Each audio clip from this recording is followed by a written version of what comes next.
Hi, everyone, and welcome to the Warren Mott Counseling, Financial Aid, and FAFSA presentation.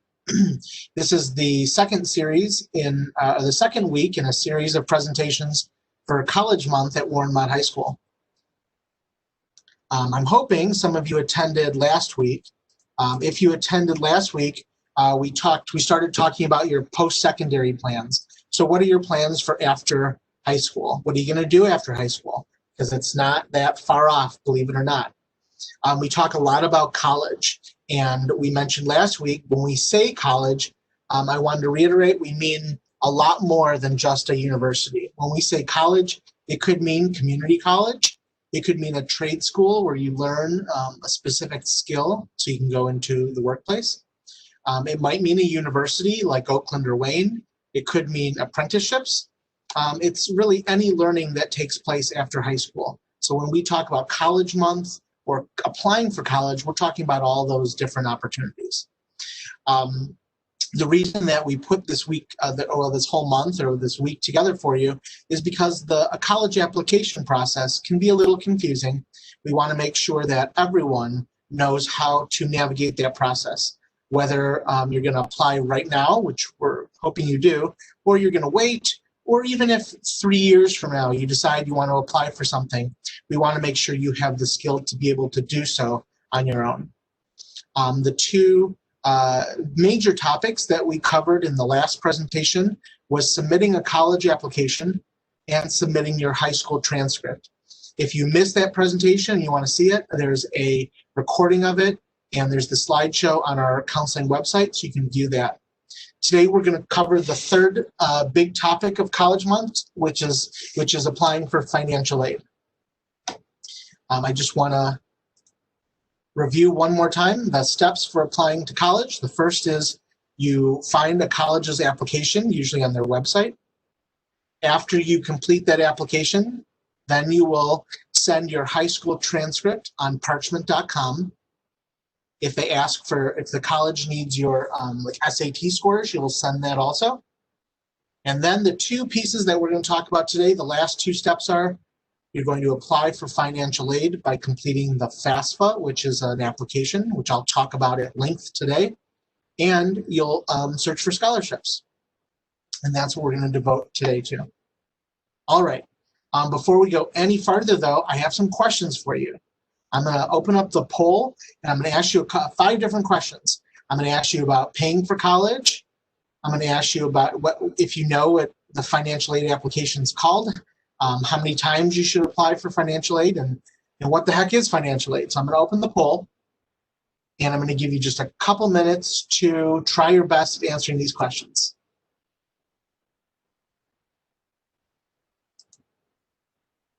Okay, so I think the poll is open. I encourage you to just take a couple minutes. This will not be graded, so don't worry about answering incorrectly.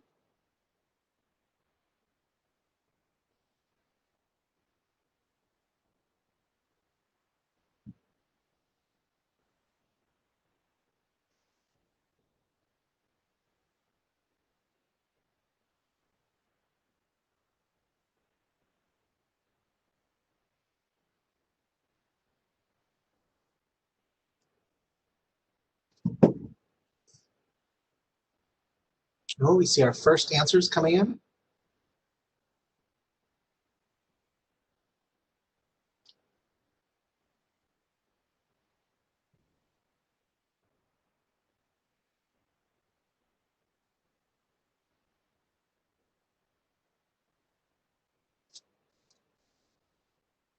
Ooh, a couple more answers.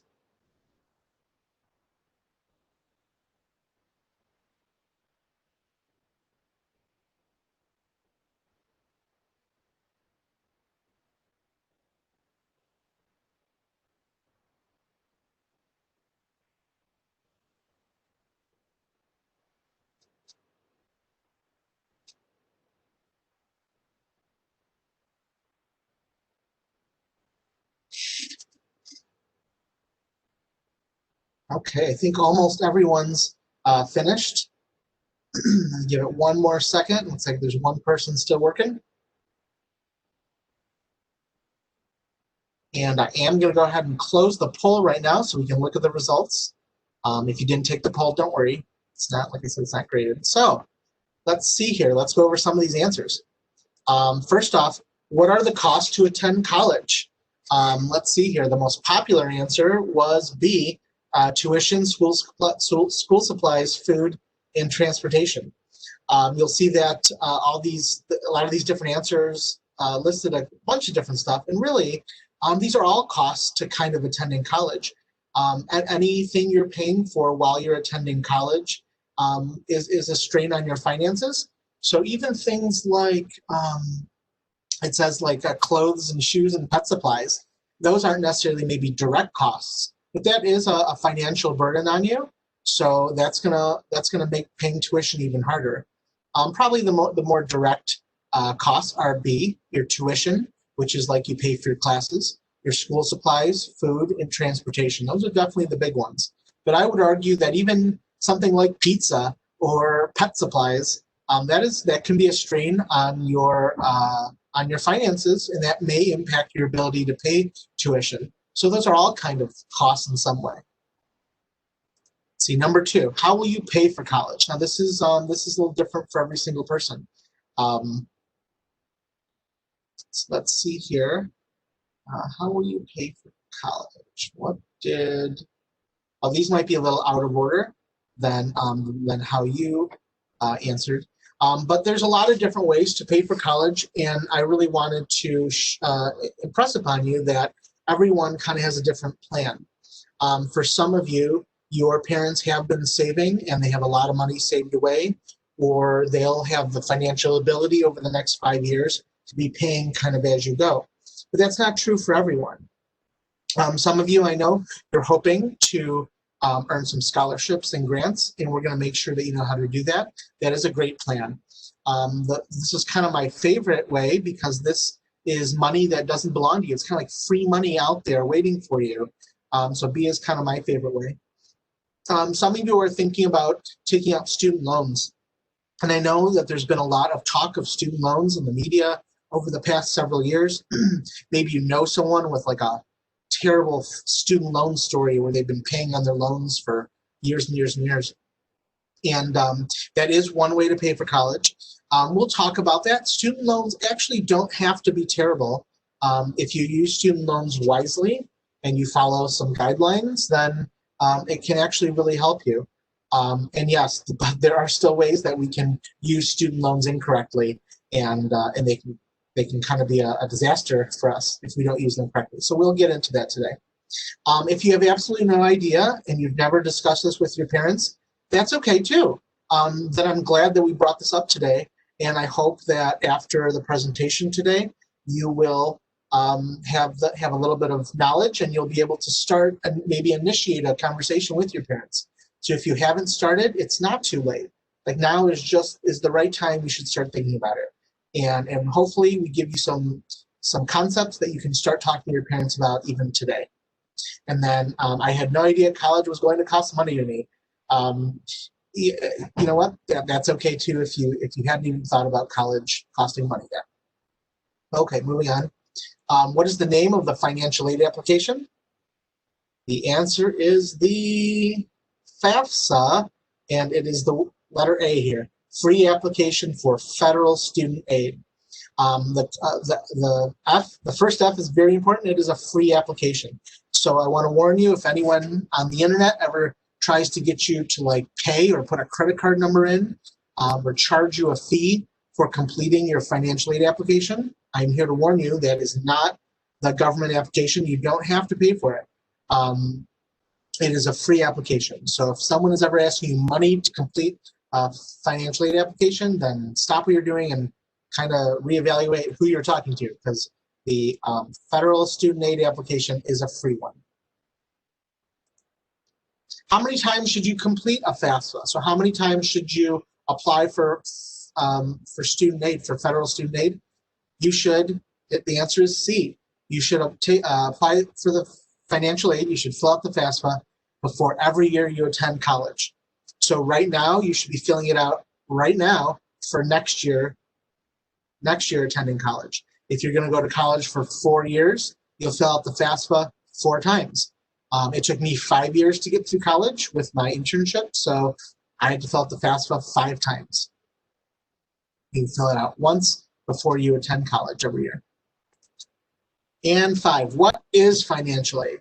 So scholarships, grants, student employment, loans. We had a couple different answers all the way across the board. The answer is all of the above. These are all types of financial aid. So sometimes when we hear that term, people automatically think loans, and they're like, no, thank you, that's not for me. But financial aid is kind of an umbrella term. We're also talking scholarships and grants, free money, thousands of dollars out there that you do not have to pay back. That is financial aid. Student employment. I guess how many of you were going to work, have a job while you're in college? Some student employment can be financial aid also, because that's money that you're earning that will help pay for your college.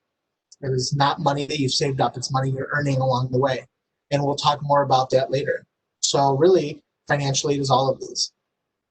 Okay, we're going to watch a quick video, and then I'm going to go on. So let's start here. If you're interested in financial aid for college or career school, you're going to need to fill out the free application for federal student aid, or FAFSA. It takes most people about 30 minutes to complete online, and the best part, it's 100% free, and it provides you with access to grants, loans, and work-study funds from the federal government. And many colleges and states use FAFSA information to provide their own college or state financial aid. Before you fill out the FAFSA, it's a good idea to create your FSA ID, a username and password that lets you electronically sign your FAFSA and gives you access to various websites related to federal student aid. And here's an important tip. If your parent is providing information on your FAFSA, he or she will need his or her own FSA ID. Visit studentaid.gov/FSA ID for more information. Your FAFSA can be completed online at FAFSA.gov, and help is provided throughout the online application process. You will need to fill out the FAFSA each year you were in school because your financial situation may change. Plus, you may be able to automatically transfer your tax data from the IRS, making the application even quicker to fill out. Each state and college or career school sets its own deadline for the FAFSA, so it's best to get it done early. Since some of the funds are available on a first-come, first-served basis, you don't want to miss out. Now that you know about the FAFSA, you might be asking, well, how much money will I get?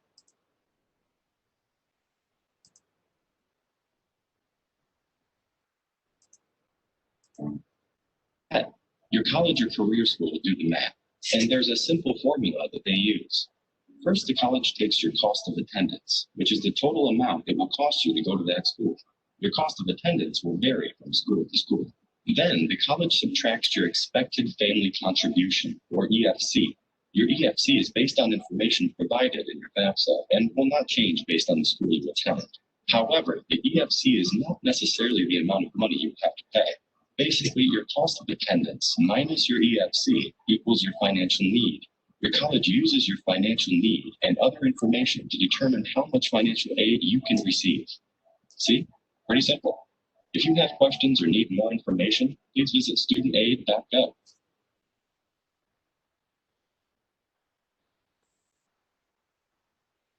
Okay, so that short little video hopefully gave you a couple new things to think about, and we'll be touching on each piece of that video throughout the presentation. The first part I want to share is what is the financial aid piece. So we've been throwing around terms like grants, scholarships. We're talking about work, loans, the FAFSA. What does it all mean? So when we say financial aid, we're generally talking about these categories, these types of aid. Grants, 2 types of scholarships, work study, and federal student loans. You'll notice the repayment column. Most of these types of financial aid, you do not have to pay back. It is money that you'll get and that you'll use toward college, and you'll never have to think about it again. The only one that you have to pay back are the student loans, and we will get into that a little bit. You'll also notice that 3 of these, grants, work study, and federal loans, the way you access this type of financial aid is through the form called the FAFSA, the application called the FAFSA. And that's why we spend a lot of time talking about that. Okay, let's start with the top one, grants. Grants it is free money from the government. We like to sometimes say that grants, it starts with a G, just like a gift. Grants are a gift to you from the government. Your parents pay a lot of taxes every year, and some of that money is set aside to help you go to college someday. There are billions of dollars out there in grants, and they're awarded based on financial need, which you may remember the video talking about financial need. And what that means is people that need more help get more help. So if a family, if it's determined through the FAFSA application that your family needs more help than others, then you may get a large amount of grant money. If it's determined through the FAFSA application that your family needs less help, then you might not get as much grant money as maybe your friend does. But grants, when you get them, that is one of the best kinds of financial aid, because you don't have to pay back. It's a gift to you.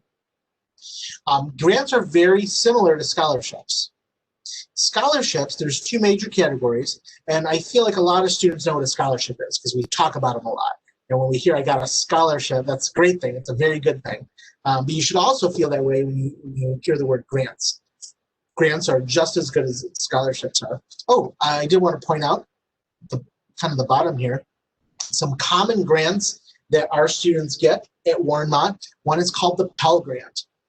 That grant could be up to $6,345 a year. It's a great grant, over $6,000 you could get to go to college. And there are some other ones too. If your parents are in the military and they served in Iraq and Afghanistan, you might qualify for up another $6,000. That's a possibility also. With the Pell Grant, I want you to think to yourself for a minute, do you get free and reduced lunch at Warren Mott High School? I know that many students do. If you get free and reduced lunch, that's kind of an indicator that you will probably qualify for some, if not all, of this Pell Grant money. So kind of think to yourself right now, do I get free and reduced lunch? The answer is yes. You may have over $6,000 in free government money coming to you for college. If you're going to Macomb Community College next year, that Pell Grant would cover full tuition. If you've got a high GPA and you're going to Oakland next year, that Pell Grant might cover all your tuition as well. And we'll get into that a little bit later. So kind of think to yourself, do I get free and reduced lunch at Warren Mott? That is kind of an indicator that you may get some great, great grant money. All right, moving on, scholarships. We talk about scholarships a lot. There's kind of two types. One's called merit scholarships. And this group of scholarships are given out by colleges. So let's say you're applying to Oakland University. That's a popular college in the area. If you apply to Oakland, they want the best students around. So if you meet certain criteria, like you have a high GPA or a high SAT score, or you really excelled in athletics, they may offer you merit scholarship money to go to their school. To check to see if that college offers merit scholarship money, you'd have to go to that college's website. So I'd want to go to Oakland University, type in scholarships, and it would show what scholarships Oakland University offers. And I'll show you an example when we're done with the presentation on how you can search for that. The next group of scholarships are private scholarships. These are given out by various organizations around the country. And what do I mean by an organization? For example, wherever your parents work, their employer, they might give out a scholarship. So does your employer work for, or does your parent work for Burger King? Burger King gives out a scholarship to employees. Do your parents work for General Motors? General Motors gives out a scholarship. Do your parents belong to a bank or a credit union? Or do you belong to a bank or credit union? I'm telling you, your bank or credit union, they give out a scholarship. So if you or your parents are a member of some kind of organization, you're a member, maybe it's a club, maybe it's a company, those clubs and companies out there, those often give out scholarships as well. Those are called private scholarships. Often for a private scholarship, it involves a lot of searching on your part. So you got to take some time, maybe a little bit of time every weekend. You're going to search out there for private scholarships. You're going to search for organizations that give out scholarships.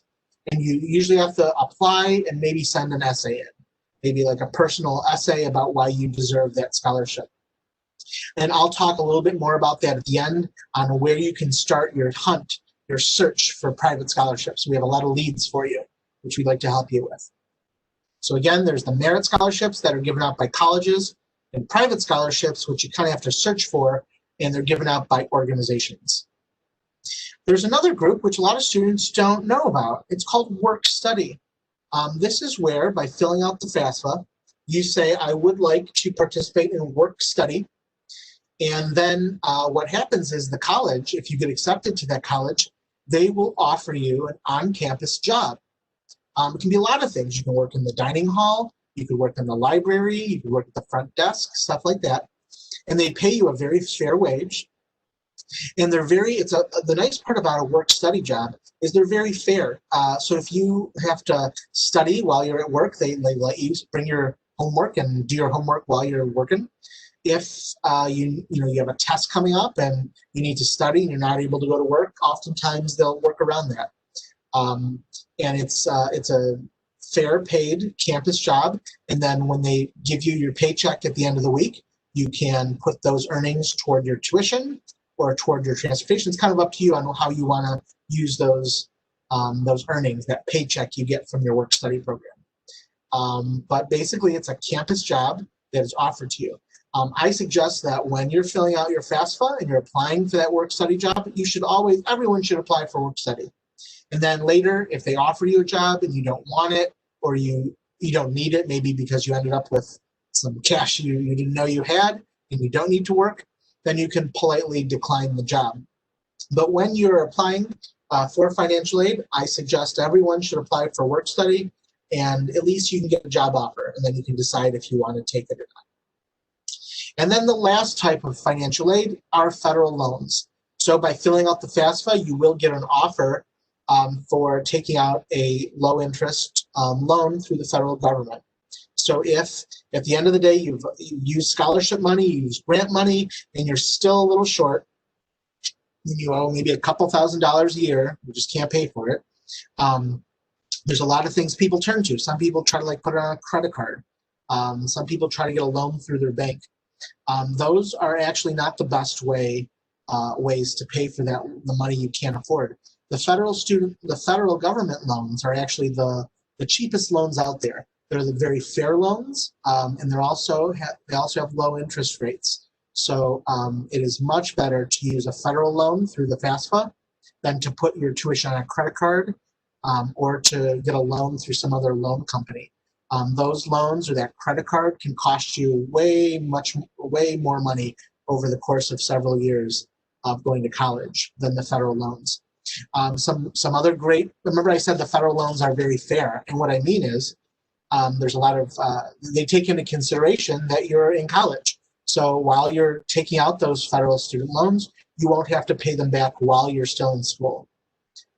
So then after your 5 years, they're still very fair. Sometimes they won't make you start paying them back until you get that big boy job, until you finally get that job where you're making enough money. They may say you don't have to pay this loan back until you start making money. And then years later, let's say you lose your job or you're going through a very tough financial situation in your family, the government can also stop or suspend payments on that loan for a while. For example, there was a year where I got laid off from teaching and I didn't have a job that year. And the government put my federal loan on hold for a year. So it didn't ruin my life while I was trying to work through that layoff. Federal loans do that, but credit cards and other bank loans, they do not. So they don't take into consideration all the different type of life events that can impact you paying it back. So if anyone out there is going to borrow money through a credit card or a loan, the best thing out there to do is to use the federal loan money through the FAFSA. That is the cheapest and most fair loan you can get out there if it comes to that. Okay.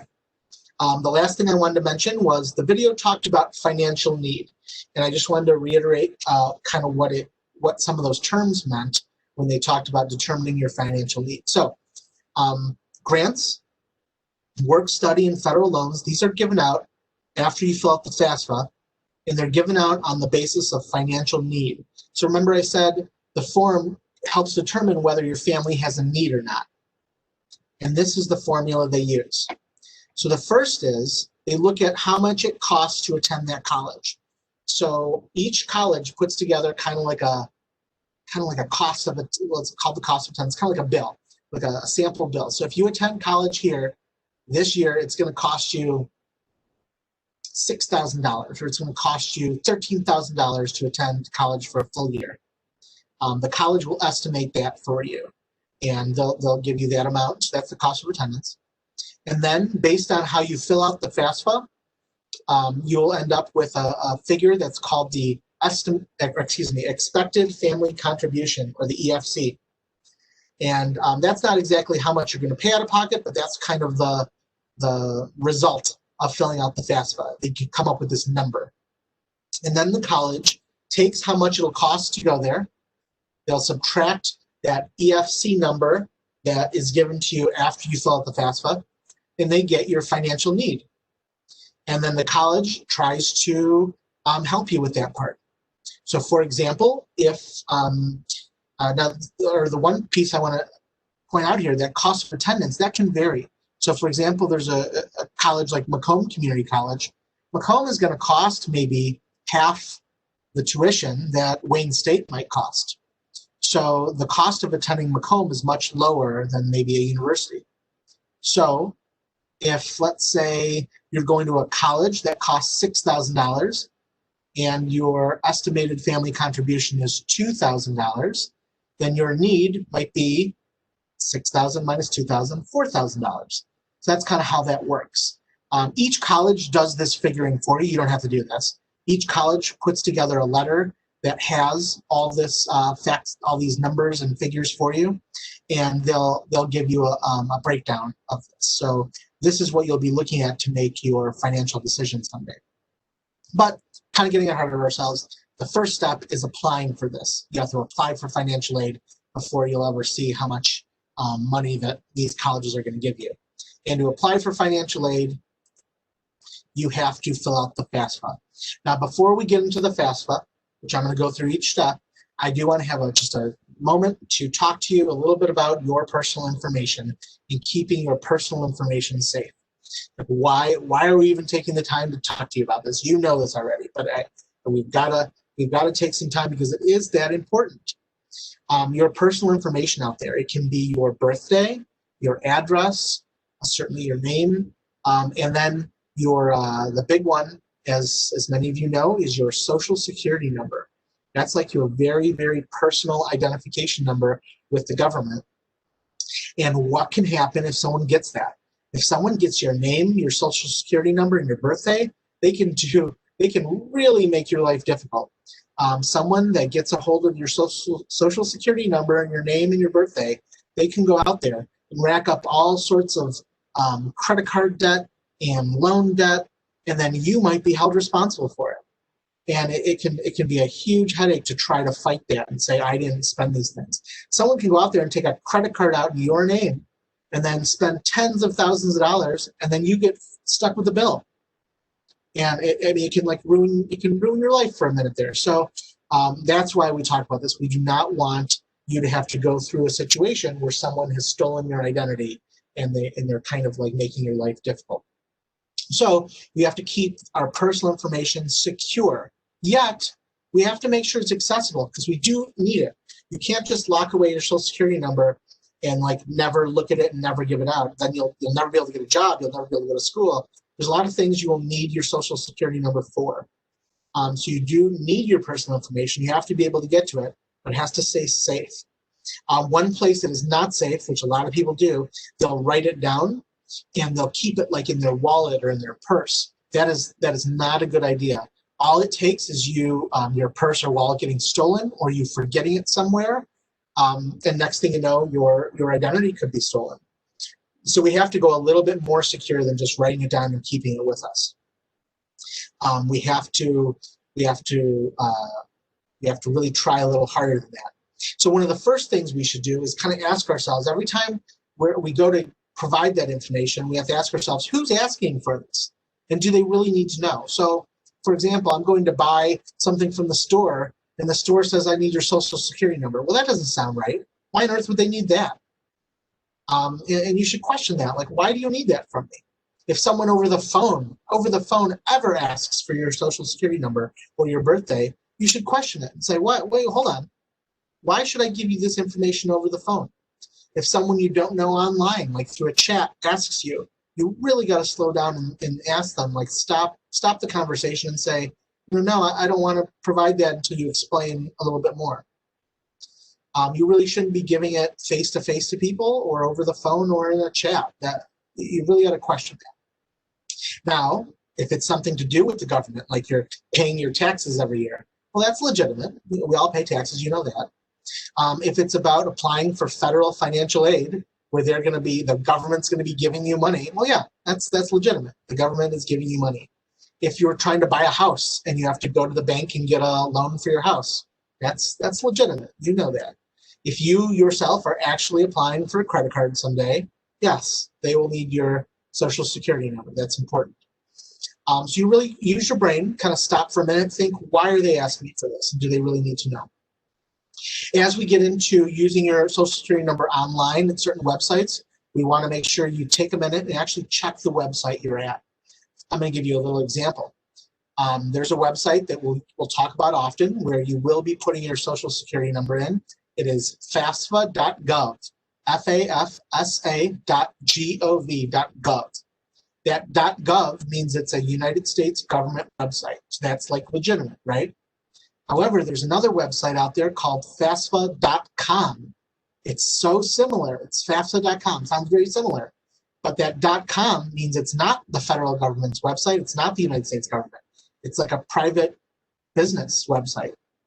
That is not the same thing. So we want you to get in the habit of looking at the top of your web browser to see what website address you're accessing before you put personal information in. Make sure it's the right address. And then, of course, if you're not sure, that's what we're here for. That's what your counselors are here for, your parents. We can kind of help you navigate that a situation like that where you're not sure. All right. Oh, I did mention what are some places you can keep your social security number safe. Well, there's one place that is the safest spot, and that is keeping it in your brain, keeping it memorized. If you can memorize it, it is divided up into a series of digits that should be easy to memorize, and you will be using it a lot more going forward in your adult life now that you're approaching adulthood, and it is a good idea to memorize it. You'll need it for the rest of your life. Even when you're old and you're retired, you'll need it. So if you can memorize it, that's the best. Some other places is maybe keeping it somewhere that's password protected, maybe like you're saving it in your phone under a contact. Now, I would not save it in my phone and label it social security number. But maybe if you made a contact in your phone, if your phone's password protected and you made a contact and you used a name that only you know is your social security number, maybe you made the name, I don't know, Danny Smith, and you don't know a Danny Smith, but you know to always look in your phone under Danny Smith, and where it says Danny Smith's phone number, that's actually your social security number, something like that. But you want to still, even if it's in your phone, keep it hidden and make sure your phone is password protected. If you keep it at home, it's a good idea to keep it maybe locked up somewhere, or you keep it somewhere hidden at home, secure. You should not be making a bunch of copies of it or writing it down on little scraps of paper and leaving and taking it with you. Maybe keep it one place at home that is secure. Okay, moving on. Starting the FAFSA, starting that application. Again, that FAFSA application is going to unlock all this student aid, these student aid opportunities for you, these financial aid opportunities for you. So you do have to fill out this application. It's called the FAFSA. It is, like I said, it is free. You'll start, though, by creating an ID. It's kind of like that username and password that you have to create for every kind of account you have out there. If you had to create a Snapchat, if you had to create an email address, if you had to apply to college, you had to create your username and password. And applying for financial aid is no different. You have to create a username and password. It's called, the official name of your username is your FSA ID. And you have to create that before getting into the application. You'll start at this website, which I'll show you again later, fsaid.ed.gov. And that's the part where I said always check those websites. You should check for that .gov. And that means it's a legitimate United States government website. If it says .com or something else, or it says fsaid.net, you're at the wrong place. So you got to check that website before you start entering in personal information. You're going to need an email address. I know some of you have been using your Warren Consolidated Schools email address. We recommend that you use a professional personal email address going forward. You're going to be doing, you're going to be completing the FAFSA every year for the next 5-6 years. If you go to grad school, maybe 10 years after now, you'll be using the FAFSA every year. And if you use your WCS email address, that's going to kind of end after this year. So you won't be able to recover your password, or it's going to cause some problems for you. So you should be using your own personal professional email address. And by professional, what do I mean by professional? I mean that hopefully your email address, the actual email address you chose, is something that you're proud to share with other people. It's not something that's like a funny, kid thing or like a nickname. So maybe a professional one would be some kind of combination of your first name and last name with maybe some numbers. So if your email address was something like snapchatgirl85@gmail.com, that would not be a professional email address. Maybe it should be something more like your name. So for example, my personal email address is a combination of my last name and my first name. And that would be considered professional. Once you enter in some personal information, it'll create your FSA ID. It's going to give you you're also going to have to come up with a very difficult password. Those difficult ones that have like uppercase, lowercase, numbers, symbols, that kind of thing. It is a very good idea to write down the email address that you use, your username, and your password for your FSA ID. It's important to write that down because you'll need it every year. You'll need it a couple times every year when you're filling out the FAFSA. And then your parents are going to need to make an FSA ID also. And I don't know about you, but sometimes my parents struggle with stuff like that. So you might have to help them. And while you're keeping track of all your usernames and passwords, you might have to keep track of your parents' usernames and passwords too. So this is a good time where if you're creating a password protected note in your phone, you can keep it there. This is maybe a good time for you to keeping a little notebook that you're going to keep secure at home with all these usernames and passwords. You could do that too. But it's important to write all these usernames and passwords down because you'll need them over and over again, both you and your parents. And I don't know about you, but nowadays recovering your password online is getting harder and harder. It takes sometimes a whole day just to recover your password. So avoid having that headache in your life over the next 5 years and just keep your passwords accessible. So once you create your ID, then you're going to actually get into the FAFSA. It's going to be actually a different website, either fafsa.gov, or you can start with the more general website, studentaid.gov, and then that'll link you to the FAFSA. Again, you'll note that it's a .gov website. So if you think you're starting to fill out the FAFSA and it doesn't say .gov at the top, then you're at the wrong website. Remember, like I said before, the FAFSA is free. So if the website you're at starts asking you to pay money, then hold on, check where you're at because the FAFSA is supposed to be free. Mr. Lonnie said it was free. So if they're asking you to pay money, you might be at the wrong website. Log in using the FSA ID. You have to log into your FAFSA using the ID you just created. And like I said, hopefully you wrote that down somewhere. You're going to be choosing a specific FAFSA application once you get in there. You're looking for the application for the first year that you will attend college. And for you, that first semester of college is going to be fall 2021. I know some students make a mistake and they think, oh, right now it's October 2020. That must be the FAFSA that I'm filling out. That is not correct.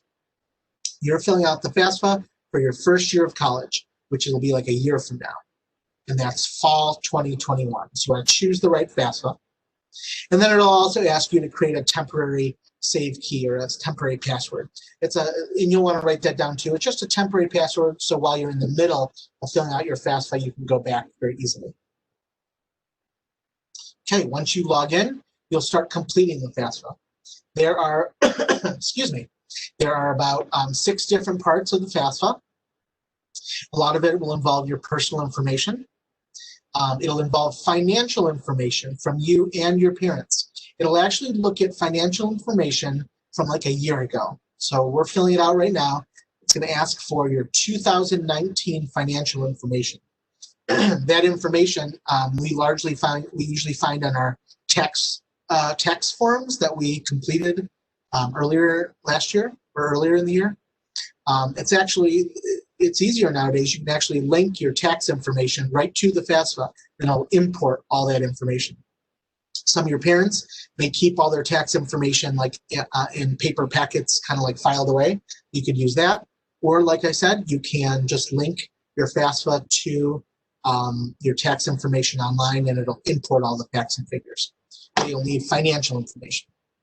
You'll also choose which colleges will get your FAFSA information. So remember I said the FAFSA will give you kind of like that expected family contribution. It's kind of like a code at the end. Which colleges will you want to process that FAFSA? So this would be like all the colleges you're applying to that are in consideration. And you can choose up to 10. What they'll get is like I said, the expected family contribution, and they'll use that information to put together your financial aid award. So when they're going to use the FAFSA information to decide if you're going to get grants and scholarships and loans and that kind of thing. So you'll choose the colleges, and then at the very end, you will sign the document, not with your signature like on a piece of paper. You'll sign it using your FSA ID, which you created, which you already had created, and your parents will sign with their own FSA ID. So remember I said it was important to write this down so you have it. It's because that's how you're going to sign your FAFSA every year. All right. This is kind of what the screen will look like as you go through the different parts. This little icon up here will turn green, and you'll just kind of move along these different headings until you get to the end, which is the confirmation that it was submitted correctly. The FAFSA can usually take I usually say about 30 minutes to complete if you have all the information. Okay, so again, why do we fill out the FAFSA application? Because it unlocks grants, that free government money. It unlocks some scholarships for you. It unlocks a campus job for you. And if you're interested, it does unlock student loans for you. All the steps of filling out the FAFSA, first you have to create that ID, and then you log into the FAFSA, choose that application year, the fall 2021, and then you fill out information. Remember I said you fill out a lot of personal information. You'll fill out information about you, your demographics. You'll choose colleges that you want to get the FAFSA information. You'll determine your dependency status. So are you an independent person or a dependent person? The application helps you determine that. Your parents will fill out information on themselves. You'll fill out that financial information, and then you'll sign and submit. It's easy as that. And that's filling out the FAFSA. And hopefully that'll result in tens of thousands of free dollars in money, free money for you. Okay, like I said, always check those websites, whether you're using the FSA ID website or the FAFSA or the student aid website, which is kind of like a general helping website that covers all this stuff. Remember, they all end in .gov, .gov. So always check to make sure the website you're at ends in .gov. If it doesn't, you might want to think twice before entering in personal information. Like I think I mentioned earlier, this slideshow will be on our counseling website. So if you want to go back later and check these websites, it will be available on our counseling website. Okay, so what happens after you complete the FAFSA? So hopefully a bunch of you go home today and you start talking to your parents about the FAFSA, and you start saying, listen, I got to start applying for this. This can really help us out paying for college. What's going to happen after your family does complete that FAFSA? Within 3 weeks after submitting it, you're going to receive a couple of things. The first thing you're going to receive, either by mail or email, is something called the Student Aid Report, the SAR. By getting this report, you're going to know that your FAFSA was processed properly. That's a good thing. The other thing it's going to show is that EFC.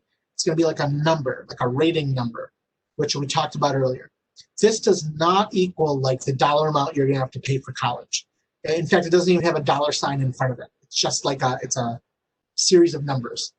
And that is kind of like the rating that colleges are going to use to give you financial aid. So again, right after you fill out the FAFSA, you'll get the SAR, the Student Aid Report. That confirms you fill out the FAFSA, and it's going to give you your EFC. Like I said, that's not a dollar amount. That's kind of like the rating that the college is going to use to give you a financial aid award. Okay, after that, hopefully you've already completed your college applications, and then maybe about a month or two, these colleges are going to start saying, welcome, we're going to offer you a spot here. You've been admitted to our college. So let's say you applied to Macomb, Wayne, and Oakland. And about a month from now, they say you've been accepted. You've been accepted to our school. You can come here for classes next year. That's a wonderful moment. So those colleges that accepted you, after you filled out the FAFSA, maybe about 3 weeks to a month after you filled out the FAFSA, you can go back to those colleges' websites. They'll usually kind of help you set up like a username and password so you can check on your application, or it's kind of like a student account. So you'll log back into that student account, and you'll check to find your financial aid award. That'll be in your student account. So like I said, let's give an example. I applied to Wayne State University. They say they accepted me, and now I log back in after I filled the FAFSA, and they will put together a financial aid award package. It's going to list how much that college costs. It'll list grant money that they're going to give me. It'll list scholarship money they're going to give me. It'll list if they're going to give me a job, and they will offer loans if I want them. You don't have to take them. But you'll have to check back with the college for that financial aid award. Like I said, it's usually found logging into your student account with that college. The other thing I'm going to say is, depending when you fill out the FAFSA, let's say you filled it out like this week, and I said you can start checking in 3 weeks. Sometimes this financial aid information from the college, sometimes it's not available until after the new year. A lot of colleges don't start handing out that free money until after January. So you might have to wait a little longer. So again, you'll complete the FAFSA. 3 weeks later, you'll get that student aid report, and then you'll start checking with each of the colleges that accepted you, and each of them will put together an award for you, and you'll want to read that over carefully. You'll read over this award carefully, and that's really how you're going to make your college decision. So let's say you got accepted to 3 colleges. You're going to need to look at that financial aid award when you're deciding between those 3. Who's giving me more money? Who's offering me more free money? That's a big part of your college decision. Well, someone did ask me a question. And it says, why my parents need that too. I think if that question was talking about the FSA ID, why do your parents need an FSA ID? They do need an FSA ID. The federal government takes your parents' income into consideration even when you're an adult, well through your 18, 19, 20, 21, 22 years old. I know you're an adult, but part of this application does take your parents' income into consideration. So now if you don't live with your parents as an adult, and you don't talk to your parents and they're no part of your life and you're fully supporting yourself as an adult, that may come out in the dependency status, that part of the application. But if you are still living with your parents or they're still in your life, they will probably, through this part of the application, the dependency status will still probably list you as a dependent of your parents, even well into your 20s, and they will need to sign your FAFSA application as well. Hope that kind of answers your question. Okay. Now, if you have a financial aid question, what do you do? If you're filling out the FAFSA, this is before you submit it. Before you submit that FAFSA, if you have questions, you can ask us, your counselors. You can go to studentaid.gov and see if you can find the answer there. or you can actually call the Federal Student Aid Info Center at this number here, 1-800-423-3243. After you submit the FAFSA and you receive your SAR, your SAR, you're going to be dealing strictly with your college's financial aid office. So before you submit the FAFSA, we can help you with some of the questions, or you can call this number. But after you submit the FAFSA, all your financial aid questions, you have to go to your college's financial aid office. And what do I mean by your colleges? Those are the colleges that accepted you. So if you got accepted to Oakland University, you'd be contacting the Oakland University financial aid office, and they would help you. All right. Any final questions on the FAFSA? You can ask them later, or we can ask them now. Mr. Lonnie, we do have a question that came in. Uh-huh. And it is, what would I do if I get accepted into more than one school? What do I tell the other schools that I'm not going to? Okay. So let's say you get accepted to 3 colleges. I think this is what you mean. Let's say I get accepted to Wayne, Oakland, and Macomb. And then I fill out my FAFSA and I see how much money all 3 of those are giving me. And then I decide, you know what, Wayne is giving me the most amount of money, I'm going to go to Wayne. So what do I do with these other 2 colleges? What do I do with Oakland and Macomb? Well, you can go back on the portal, on the website that they give you, and you can log in. And sometimes there's an option for telling them that you've chosen not to go to their college. Another very thorough and polite thing to do is you can send admissions an email saying, thank you for your offer, but I've decided not to go to your college. If you are kind of someone who doesn't follow through or doesn't do that kind of thing, eventually later in the year, if you didn't, you'll have to pay a deposit if you're going to go to that college. So if those colleges you didn't want to go to, if you didn't want to go to Oakland or Macomb, they won't get your deposit, and they'll know that you didn't want to go there. So those are some things you can do if colleges accepted you, but you don't want to go there anymore. I hope that kind of answers your question. Thank you. I think that was helpful. Okay. And then the college you do want to go to, you'll eventually have to put a deposit down. So sometimes they ask you to pay maybe a couple $100s up front to reserve your seat. And that's like how they know you're really committed to going there. Okay. So moving on, we talked a lot about that FAFSA and getting all those grants, that work study, and those student loans if that's what you're looking for. The other group of financial aid is called scholarships, which is the type that I know a lot of students talk about. We mentioned in that other chart that there's 2 types. One is the college merit-based scholarships. And for those, you would go to a college's website. And I'll show you kind of what that looks like in a minute. The other type, like I mentioned before, are private scholarships. And these there's a lot of money. I mean, thousands and thousands of dollars out there. But it takes a little bit more work on your part to find these private scholarships. You have to go out and start searching for them. And we will help you. One place to start your search is by going to our website, which I'll show you at the end of the slideshow. You'll go to our website, and we give you a lot of leads on scholarships that that we know about. And we'll also offer some searches for you, so how you can search on the web for them. You'll want to check with organizations that you or your parents might be members of, such as if you're a member of a bank, your parents' employer, if your parents are members of a labor union, if your parents are members of a club.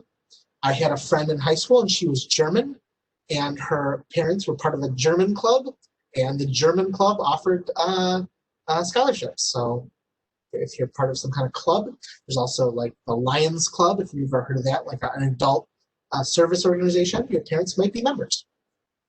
Or if you belong to maybe a church, maybe your church offers a scholarship as well. There's also some websites out there that help you search. It's a search website. These are some common ones. There's more on our website. One's called Big Teacher. Another one's called FastWeb. When you go to these websites, you'll sign up for an account. You'll put in some criteria about yourself, and these websites will try to match you up with scholarships across the country. The only thing I'm going to warn you is, depending how you set the or you configure your settings on these websites, you may be getting emails like every day, all sorts of things from them. So just be careful how many emails you're signing up for a day. Be careful, what kind of personal information you're giving them. But many students have had success using these websites to find scholarships as well. All right, I mentioned the Warren Mott Counseling website. I'm going to click on it in a minute, but it has a lot of information that can help you. It has financial aid information. It has other information on the FAFSA. And like I said, we have the scholarship leads. The last thing I'm going to mention in the slideshow before I skip over to my browser to show you some stuff online is that at the end of the week, we'll be sending you, probably by email and or by Schoology Messenger, a survey to fill out. The survey is just to let us know that you were one of the students who participated in College Month. And it's going to ask a little bit about, have you been applying to college and what colleges you did apply for this month. So please make sure to complete that survey when you get it at the end of the week. All right. So like I mentioned, I'm going to be showing you a couple different websites. So first, let's start with the Warren Mott Counseling website. You can find this website linked to the main Warren Mott page, or you can Google search, just Google Warren Mott Counseling and you'll find it. Like I said, we had a college application presentation last week. If you missed it, you can access the slideshow or recording here. If you wanted the slideshow for this presentation, the one I just showed you, you can click it right here. Okay. On the left here, there's a lot of different links. For example, you can click on our open office hours. You want to try to meet with us for office hours. Under college and career info, it's going to have a link here for all sorts of information on applying to college. Talk about those steps for applying to college, paying for college, financial aid. Here's that video that we watched today. Also, under college and careers, it says scholarships and financial aid. If you click here, this is where I said we have all these scholarship leads. So as you scroll through this top part, these are scholarships we've heard about, and we've kind of categorized them on when the deadline is. So for example, this group here has January deadlines. So if you think you want to start on these are going to be due around January. So you have like a couple months to work on these. These are due around February. So you basically click on each one and see if this is something you want to apply for. This one here is called the Society of Women Engineers in Detroit. So if you are a young woman, and you are thinking about becoming an engineer, this could be a scholarship for you. This one is the Sterling Heights Area Community Foundation.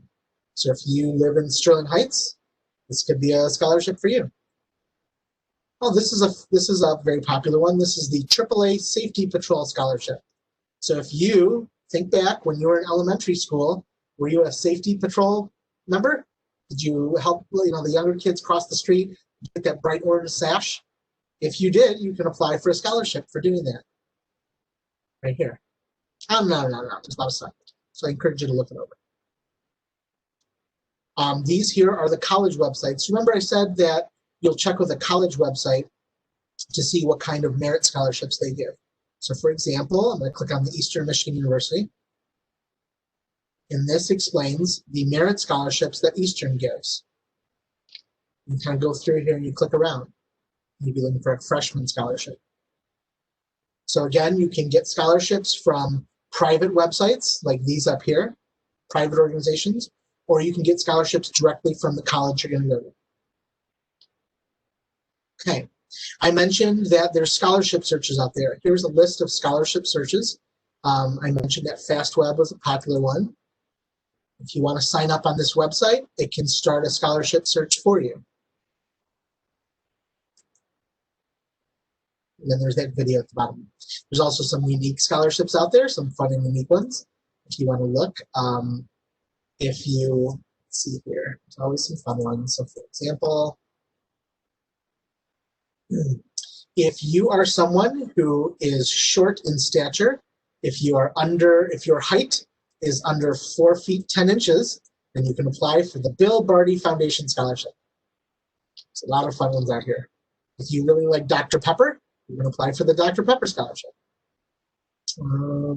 If you love golf and you've worked as a caddy at a golf course, you can apply for the Chick Evans Scholarship, and so forth. There are a lot of fun ones out there. So start with our counseling website, and this has a lot of leads that might be able to help you with that private scholarship search. Any questions? Okay. So starting with the financial aid piece, what might some of these websites look like? I wanted to start with the student aid website, studentaid.gov. This is that kind of broad main website for the federal student government. Again, at the top, I checked to make sure that web address says .gov, so I know this is a real U.S. government website. Up here, it says apply for aid, so I can start the FAFSA. I can do that. It's going to answer a lot of questions for me as well if I end up with questions along the way. This website can offer you a lot of helpful information. That's one place you might want to start also. Okay. Any questions? As of right now, there's nothing waiting in the queue. Okay. Can't remember, were there any other websites that I said I was going to show everyone? I don't think so.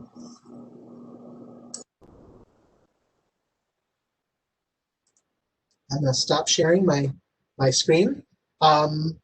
If there are no questions, again, you can put your questions into the chat or into the Q&A, and Mrs. Petula will read them. If there are no other questions, I encourage you to start talking to your parents about filling out that FAFSA application so that you can access those tens of thousands of dollars in student aid. If you forgot some things I mentioned, go back to the counseling website and look at the slideshow. It's right on there. If you have questions for us, counselors, we have the open office hours Tuesday through Friday in the afternoon. So come and meet us in open office hours, and we can answer some of your questions. In fact, today we'll be hosting open office hours in 15 minutes. If you want to meet, you'll just go to the counseling website and click to see which counselor will be meeting with you today. But please come to us with questions. We would love to help you with your scholarship search, with your financial aid application, and help you get some free money for college. All right.